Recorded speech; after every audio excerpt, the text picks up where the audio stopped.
রাজ্য বিধানসভার উপাধ্যক্ষ রামপ্রসাদ পালের অনুপ্রেরণায় সোমবারে রক্তদান শিবিরের আয়োজন করেছিল আমতলী বাজার ব্যবসায়ী কমিটি। এই রক্তদান শিবির থেকে সবার মধ্যে একতা সুদৃঢ় করার পরামর্শ দিলেন বিধায়ক রামপ্রসাদ পাল। আমতলী বাজার ব্যবসায়ী কমিটির উদ্যোগে সোমবার এক মেগা রক্তদান শিবিরের আয়োজন করা হয়েছিল।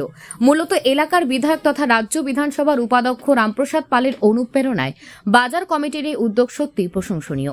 এই মহতী অনুষ্ঠানে এলাকার বিধায়ক ছাড়া উপস্থিত ছিলেন ব্লক চেয়ারম্যান ভুলন সাহা, বাজার কমিটির সভাপতি ও সম্পাদক সহ অন্যান্যরা। শিবিরে মোট 100 জন রক্তদাতা স্বেচ্ছায় রক্তদান করেন। অনুষ্ঠানে আলোচনা করতে গিয়ে বাজার কমিটি এবং এলাকাবাসীদের মধ্যে একতা সুদৃঢ় করার পরামর্শ দেন বিধায়ক রামপ্রসাদ পাল।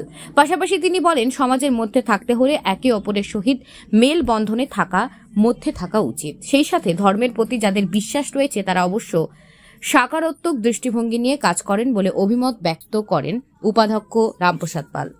কেন আসলো না? অনেকের চৈত্র মাস, এই মাস, কিন্তু চৈত্র মাসকে যদি গুরুত্ব দেওয়া হয় তাহলে তো পরের মাস আসবে সর্বনাশ মাস।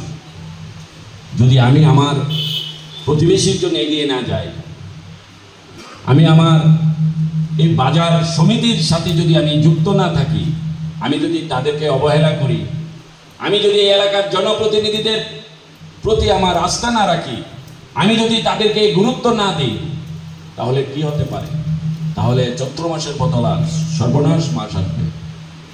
এখানে আমাদের জন্য আমি কাউকে বলি না এখানে এসে সংগঠন করো, রাজনীতি করো, কাউকে বলি না এখানে চাঁদা দাও। এখানে লোক এনে হল ভর্তি করে লোক দেখানোর জন্য আমি অনুষ্ঠান করছি না। আমি অনুষ্ঠান করছি আমতলী বাজারের ভবিষ্যৎ নিয়ে, এই আমতলী বাজারের একতা নিয়ে, এই আমতলী বাজারের প্রতিটি ব্যবসায়ী মানসিক চরিত্র বদলের জন্য এই কাজটা আমি করতে বলেছিলাম।